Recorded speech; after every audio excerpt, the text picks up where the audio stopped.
कोलकाता का एक हॉस्पिटल का कहानी है, इसीलिए पूरा कहानी लास्ट तक देखें।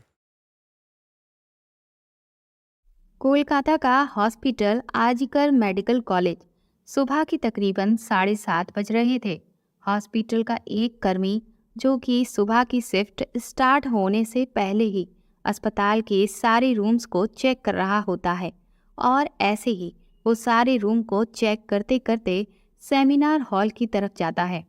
और जैसे ही वो सेमिनार हॉल के बाहर आकर उसका गेट खोलता है तो उसकी आंखों के सामने होता है एक भयानक नज़ारा, जिसे देखकर उसकी रूह कांप जाती है और वो बहुत ही जोर से चीख पड़ता है। उस वक्त उसकी चीख सुनकर आसपास के लोग भी वहां इकट्ठा होने लगते हैं और देखते ही देखते सेमिनार हॉल के अंदर उन लोगों को जो भी दिखता है उसे देखकर सभी सन्न रह जाते हैं। किसी ने सपने में भी नहीं सोचा था कि एक अस्पताल के अंदर भी इस तरह की घटना हो सकती है। वो नज़ारा किसी का भी दिल दहला सकता था। आज हम जिस घटना के बारे में बात करेंगे वो कोलकाता के आरजीकर मेडिकल कॉलेज में हुई है। 9 अगस्त 2024 की सुबह एक ऐसी खबर सबके सामने आती है जो पूरे देश को हिलाकर रख देती है। और ये खबर थी एक 31 साल की महिला डॉक्टर की, जो कि कोलकाता के RG Kar medical college and hospital में अपनी ट्रेनिंग कर रही थी। हॉस्पिटल जैसी सुरक्षित जगह माने जाने वाली जगह पर इस महिला डॉक्टर के साथ गलत हुआ था। यहाँ हम डॉक्टर को माला नाम से पुकारेंगे। इस घटना को जिसने भी सुना, सभी के मन में गुस्से का ज्वालामुखी फूट पड़ा और हजारों सवाल खड़े हो गए कि आखिर ये किसने किया और इस तरह की घटना को अंजाम देने वाला कौन था। इन्हीं सवालों को खोजते हुए हम आपको बताएंगे कि आखिर उस रात क्या हुआ। मेडिकल कॉलेज जैसी शांत जगह माने जाने वाले परिसर में जब ऐसी कोई घटना होती है तो हर किसी के रोंगटे खड़े हो जाएंगे। माला एक जूनियर डॉक्टर थी जो कि कोलकाता के आरजीकर मेडिकल कॉलेज में चेस्ट मेडिसिन डिपार्टमेंट में सेकेंडरी की एक स्टूडेंट होती हैं और उसमें अपनी ट्रेनिंग ले रही थी। 8 अगस्त 2024 को हर दिन की तरह माला अपनी नाइट शिफ्ट की ड्यूटी कर रही थी। वो अपनी जॉब बहुत अच्छे से कर रही थी। उसी रात तकरीबन 11 बजे के आसपास उनकी माँ का फ़ोन उनके पास आता है, जैसे कि हर दिन आया करता था। पेरेंट्स अपने बच्चों की चिंता करते हैं, इस तरह से उनकी माँ भी उनसे पूछती हैं कि क्या तुमने खाना खा लिया और तुम्हारी तबीयत वगैरह ठीक है। जिसके जवाब में माला खुशी खुशी अपनी माँ को ये बोलती हैं कि हाँ, मेरी तबीयत बिल्कुल ठीक है और अभी उन्होंने खाना नहीं खाया है क्योंकि अभी राउंड पर जाने का समय है और उन्हें कुछ पेशेंट्स को देखने के लिए जाना है, जिसके बाद वो अपने दोस्तों के साथ बैठकर खाना खाएंगी। इसके बाद माला फ़ोन रख देती हैं और अपनी माँ से बात करने के बाद माला पेशेंट्स को देखने के लिए राउंड पर निकल जाती हैं। सारे पेशेंट्स को देखने, उन्हें दवाइयाँ देने और इंजेक्शन वगैरह लगाने के में बहुत ज़्यादा समय लग जाता है। अपना पूरा काम ख़त्म करने में माला को तकरीबन रात के 2 बज चुके होते हैं, जिसके बाद वो अपने दोस्तों, जिनमें जूनियर डॉक्टर भी थे, उनके साथ जाकर वो अस्पताल की कैंटीन में बैठ जाती हैं, जहाँ पर सभी लोग मिलकर एक साथ खाना खाते हैं और साथ साथ थोड़ी बहुत बातचीत भी करते हैं।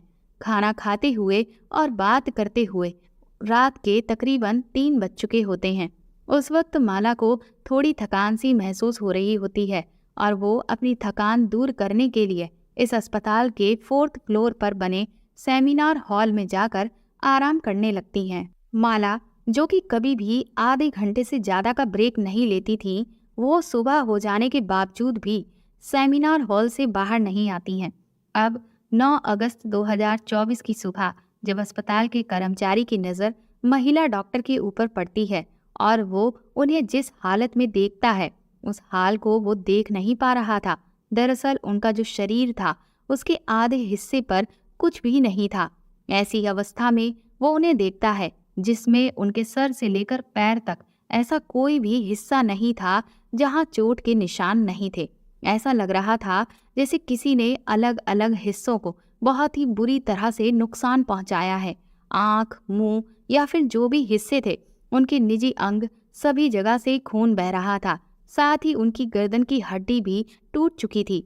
इसके बाद तकरीबन सुबह के लगभग 10:53 के आसपास इस अस्पताल से एक व्यक्ति माला के पिता के फोन पर कॉल लगाता है और वो व्यक्ति उनसे कहता है कि क्या आप लेडी डॉक्टर के पिता बात कर रहे हैं।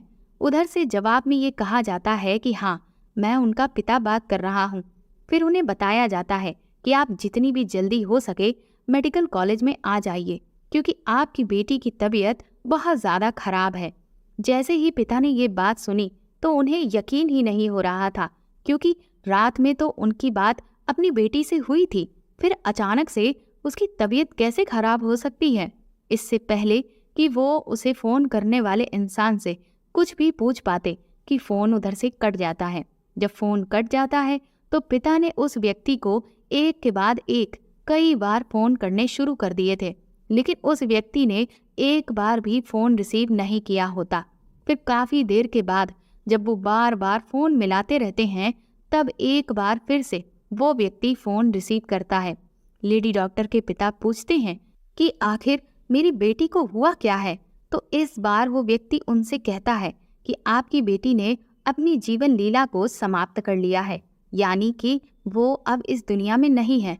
जैसे ही पिता ने ये बात सुनी, वो बहुत बुरी तरह से रोने लगते हैं। लेडी डॉक्टर की माँ को जब ये बात पता चलती है तो वो भी बहुत रोती हैं। उन्हें समझ में नहीं आ रहा था कि आखिरकार वो करें तो क्या करें। माँ बाप सीधा हॉस्पिटल पहुँच जाते हैं। वहाँ जाने के बाद वो कहते हैं कि हम अपनी बेटी से मिलने आए हैं, आखिरकार मामला क्या है। तब डॉक्टर या जो भी लोग वहाँ पर मौजूद होते हैं वो उन्हें कहते हैं कि आप थोड़ी देर आराम करिए, बैठकर पानी पीजिए, उसके बाद हम बात करते हैं। और इस तरह से इंतज़ार करते करते 3 घंटे का समय बीत जाता है, लेकिन माँ और बाप की कोई सुध नहीं ले रहा था।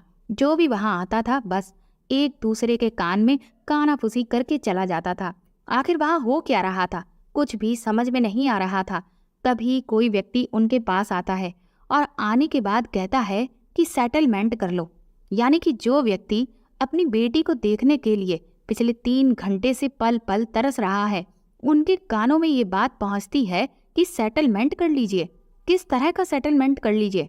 अस्पताल में कुछ ऐसे भी लोग थे जो इस घटना को नॉर्मल केस के जैसा दिखाने की कोशिश कर रहे थे, क्योंकि वो इस अस्पताल का नाम बचाना चाहते थे।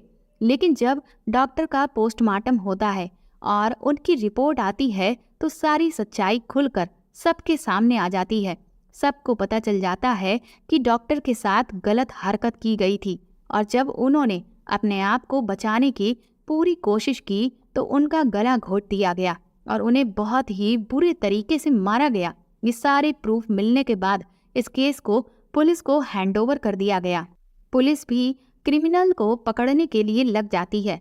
सबसे पहले वो उस क्राइम सीन पर छानबीन करती है जहां ये सब हुआ, और इस दौरान पुलिस वालों को वहां पर लेडी डॉक्टर के कुछ नेल्स और ब्लड सैंपल मिलते हैं, साथ में ब्लूटूथ भी मिलता है। ये केस और भी जल्दी सॉल्व हो जाता अगर उस फ्लोर पर सीसीटीवी कैमरास लगे होते, लेकिन बदकिस्मती से सेमिनार रूम के अंदर या फिर उसके आसपास कोई भी सीसीटीवी कैमरा नहीं था। लेकिन जिस रास्ते से उस फ्लोर पर एंटर किया जाता था वहां पर कुछ सीसीटीवी कैमरास लगे हुए थे। पुलिस उन सभी सीसीटीवी कैमरास को चेक करती है जिनमें रात के 3 बजे से लेकर सुबह के 8 बजे तक की रिकॉर्डिंग होती है कि इतने टाइम के बीच कितने लोग उस फ्लोर पर आए और गए थे। उन सभी सीसीटीवी फुटेज को चेक करने के बाद ये पता चलता है कि टोटल 6 लोग इस फ्लोर पर आए और गए थे। ये पता लगने के बाद पुलिस एक एक करके उन 6 लोगों को पूछताछ के लिए बुलाती है कि वो लोग आखिर इस समय वहां पर क्या कर रहे थे।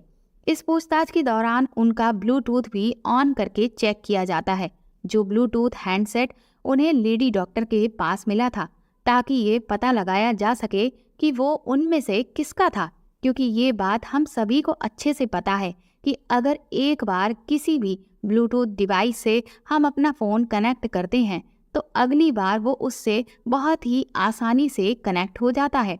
और फाइनली पुलिस वालों की ये ट्रिक भी काम आ जाती है, क्योंकि ये ब्लूटूथ डिवाइस 6 लोगों में से एक आदमी के फ़ोन से तुरंत ही कनेक्ट हो जाता है, जिसका नाम संजय रॉय था। दरअसल संजय रॉय जो होता है वो पुलिस कल्याण बोर्ड में सहायक की भूमिका में होता है, यानी कि सिविक वॉलेंटियर का उसका काम होता है।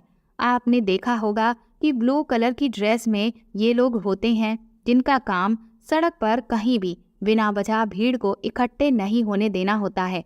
अब जब इस शख्स का नाम सामने आता है तो इसके बारे में और भी ज्यादा छानबीन की जाती है, और जिस वक्त इससे पूछताछ होती है तब भी ये काफी ज्यादा नशे में होता है। संजय रॉय हॉस्पिटल में भी छोटे मोटे कामों को मैनेज करता था। जिस वक्त संजय रॉय को पकड़ा गया उस वक्त वो अपने कपड़े बदल चुका था, क्योंकि इस घटना को अंजाम देने के बाद वो यहाँ से निकलकर पुलिस बैरक में जाता है। वहाँ आराम से लेटकर सोता है और सुबह घर जाकर कपड़े बदलता है। दरअसल बताया ये जाता है कि संजय रॉय शराब का बहुत आदी होता है। उस दिन भी उसने बहुत शराब पी रखी होती है और इसके बाद वो इस घटना को अंजाम देकर पुलिस बैरक में जाकर सोता है। जब सुबह उसकी आंख खुलती है तब उसे होश आता है कि उसने बहुत बड़ी घटना को अंजाम दिया है और अब शायद वो पकड़ा जाएगा। इसीलिए वो जल्दी जल्दी सबूत मिटाने शुरू कर देता है, जिस वजह से घर जाकर वो अपने उन कपड़ों को धोकर डाल देता है और दूसरे कपड़े बदल लेता है। लेकिन जब पुलिस ने उसे बुलाया तो उस वक्त तक वो अपने जूते साफ नहीं कर पाया था। उसके जूतों पर महिला डॉक्टर के खून के धब्बे थे।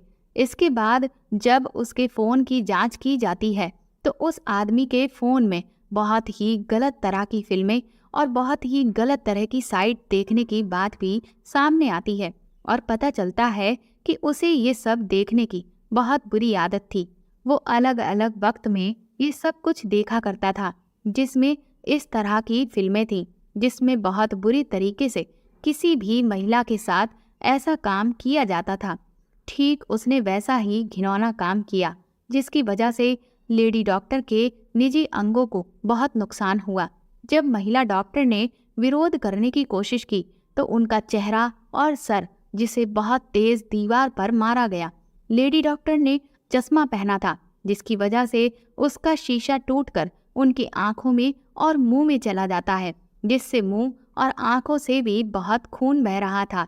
लेडी डॉक्टर ने ऐसी स्थिति में बचने की बहुत कोशिश की थी। वो बहुत छटपटाई थी ताकि वो अपने आप को किसी भी तरह से बचा सके। लेकिन संजय रॉय क्योंकि एक बॉक्सर होता है और उसने उनके साथ में बॉक्सिंग करनी शुरू की, उनको बहुत बुरी तरह से मारना पीटना शुरू कर दिया। और यही कारण था उनके चेहरे पर जो भी चोटें लगी थी, उनके नाखून में भी चोट आती है, पेट में चोट होती है, लेफ्ट पैर में चोट होती है और गर्दन को भी लगातार इस तरह से दबाया जाता है कि गर्दन की हड्डी तक टूट जाती है। उनके होठों को भी बहुत बुरी तरह से क्षतिग्रस्त कर दिया जाता है। मामले की जांच अब आगे बढ़ती है तो पता चलता है कि संजय रॉय अब तक 4 शादियां कर चुका है, जिसमें पहली शादी करने के बाद उसकी पत्नी उसे छोड़कर चली जाती है। जब वो दूसरी शादी करता है तो दूसरी पत्नी भी उसे छोड़ देती है। इसके बाद तीसरी बीवी भी छोड़कर चली जाती है और जो एक और पत्नी होती है उसकी भी मौत हो जाती है, शायद किसी बीमारी के चलते। लेकिन वो बीमारी क्या थी उसके बारे में ठीक से नहीं पता है। जिस तरह से वो ये सारी फिल्मों को देखता था और वो सब देखने के बाद वो अपनी पत्नियों के साथ भी ऐसी ही हरकत करता था, इस वजह से वो वहाँ से चली जाती हैं। जब आसपास के लोगों से ये सब जानने की कोशिश की जाती है तो वो बताते हैं कि उसके घर से अक्सर चीखने चिल्लाने की आवाज़ें आती थी, यानी कि वो अपनी पत्नियों के साथ इस तरह से मारपीट किया करता था और इसी वजह से शायद उसकी अपनी बहन से भी उसके रिश्ते ठीक नहीं थे, क्योंकि वो इस तरह की हरकत करता था। अभी वो अपनी माँ के साथ में रह रहा था। घर से बाहर वो बिल्कुल इस तरह से रहता था जैसे कि वो कोई पुलिस वाला हो, यानी कि वो कोलकाता पुलिस में ही काम करता है। वो अपनी जिंदगी बिल्कुल इसी तरह से जी रहा था। उसका अस्पताल में भी आना जाना था। इसके बारे में भी जानकारी मिल रही है क्योंकि वो मरीज को सिर्फ हॉस्पिटल में इसलिए भर्ती कराने जाता था ताकि उसे उनसे पैसे मिल सके, क्योंकि किसी भी मेडिकल कॉलेज में मरीजों को आसानी से भर्ती नहीं कराया जा सकता। वहाँ पर मरीजों की संख्या बहुत ज़्यादा होती है और सुविधाएं ज़्यादा होने की वजह से हर कोई ये चाहता है कि उन्हें यहाँ पर इलाज मिल सके। और ऐसी स्थिति में ये शायद दलाली का काम करता था, क्योंकि ये वॉलेंटियर था तो इसके बड़े अधिकारियों से भी संपर्क रहते थे। जो भी पूछताछ में बातें अभी तक सामने आ रही हैं, उसमें यही पता चलता है कि उस रात संजय रॉय काफी ज्यादा नशे की हालत में था। वो रात के तकरीबन 11 बजे हॉस्पिटल में एंटर करता है। संजय अक्सर उस अस्पताल में नाइट शिफ्ट किया करता था, तो उसे वहाँ की काफी अच्छी नॉलेज थी कि कहाँ पर कैमरा है, कहाँ पर नहीं। तो वो आराम से अस्पताल के 4th फ्लोर पर जाकर बैठ जाता है, क्योंकि वो नहीं चाहता था कि कोई भी उसे इतने ज्यादा नशे की हालत में देखे, वरना वो अपनी नौकरी से हाथ धो सकता था। 4th फ्लोर पर जाते ही वो आराम से सो जाता है और जब उसकी आंख खुलती है तब सुबह के 3 बज चुके थे। उस समय संजय की नज़र लेडी डॉक्टर पर पड़ती है, जो कि रेस्ट करने के लिए सेमिनार हॉल में जा रही थी। लेडी डॉक्टर को अकेला देखकर संजय के इरादे बिगड़ जाते हैं। वो पहले काफी देर तक उस फ्लोर के चक्कर लगाने लगता है, ये कंफर्म करने के लिए कि कोई वहां पर ज्यादा आ तो नहीं रहा है। और जब उसे ये लगता है कि उसका रास्ता बिल्कुल साफ है, तो वो 4 बजे सेमिनार हॉल के अंदर एंटर करता है और वहां से 4:45 पर बाहर आता है।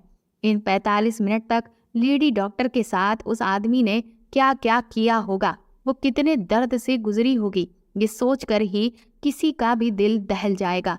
खास तौर पर लेडी डॉक्टर के माँ बाप का, जिन्होंने इतनी उम्मीद और इतने बलिदानों के बाद अपनी बेटी को डॉक्टर बनने भेजा था, जो इतनी होनहार थी और उनकी अकेली बेटी थी। उनके लिए तो ये किसी बहुत बड़े सदमे से कम नहीं था। अब ये मामला सीबीआई को दे दिया गया है। अब देखना ये है कि सीबीआई इसकी जांच किस तरह से करती है, सही से करती है या नहीं। कहीं ऐसा ना हो कि ये मामला भी पहले के हुए काफी मामलों की तरह ठंडे बस्ते में ना चला जाए। इसका भविष्य क्या होगा?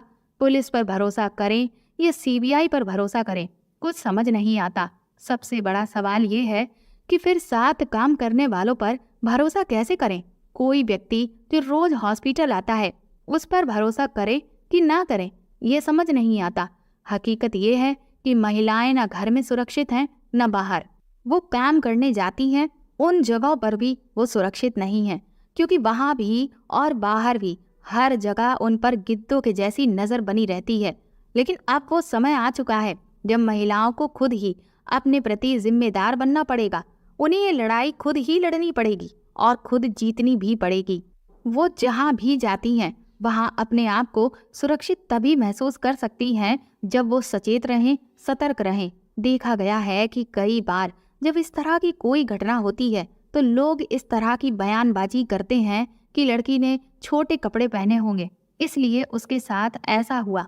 लेकिन उस महिला डॉक्टर के साथ जो भी हादसा हुआ, आखिर वो क्या था? वो तो अपनी ऑन ड्यूटी पर थी, उसने अपनी यूनिफॉर्म पहनी थी। उसके साथ ऐसा कैसे हो गया? हम डॉक्टर को भगवान का दर्जा देते हैं, जब वही सुरक्षित नहीं है तो फिर हम कहाँ जाएंगे? इन जैसे लोगों को फांसी की सजा देना भी बहुत कम होगी। लेकिन फिर भी कुछ लोग ऐसे भी हैं जो इन्हें फांसी की सजा ना देने की भी अपील करते हैं। दोस्तों, हम देखते आ रहे हैं कि आजकल इस तरह की घटनाएं हद से ज़्यादा बढ़ती चली जा रही हैं। आखिर ये सवाल खुद से पूछ कर देखिए कि ऐसा क्यों है। इसका सबसे बड़ा कारण ये है कि हमारे देश में इस तरह के अपराधों के लिए किसी भी तरह की कोई सख्त सजा ना होना, बल्कि उल्टा ज़्यादातर केसों में ये देखा जाता है कि जो गुनाहगार है उसको बचाने के लिए हर कोई पूरी ताकत जुटा रहा होता है। हम अपने देश को बेहतर बनाना चाहते हैं, लेकिन क्या एक ऐसी कानून व्यवस्था जिसमें गुनाहगार को बचाया जाता हो, उसे उसके किए की कोई भी सजा नहीं दी जाती हो? क्या ऐसी कानून व्यवस्था के साथ हमारा देश आगे बढ़ सकता है? ये सवाल हम सबको पूछना चाहिए, अपने आप से, सरकार से। लेकिन ये सब सजा सख्त होने पर भी नहीं रुकने वाला, क्योंकि इसे रोकने के लिए हमें भी जिम्मेदारी लेनी होगी। सबसे पहले हमें हमारे घर की परवरिश पर ध्यान देना होगा। अक्सर सिर्फ लड़कियों को ही सिखाया जाता है कि उन्हें कैसे रहना है, क्या करना है, क्या नहीं, लेकिन लड़कों पर कोई ध्यान नहीं दिया जाता। और शायद ये आज जो भी घटनाएं बढ़ती चली जा रही हैं उनका परिणाम यही है। तो हमें ना सिर्फ बेटियों की परवरिश अच्छे से करनी है बल्कि अपने बेटों की भी परवरिश पर ध्यान देना है। अंत में मेरा आपसे ये सवाल है कि आप इस घटना को लेकर क्या सोचते हैं और ऐसे लोगों को कैसी सजा मिलनी चाहिए? कमेंट करके आप अपनी राय हमें ज़रूर बताएं और प्लीज़ इस वीडियो को ज़्यादा से ज़्यादा शेयर करें। Thank you.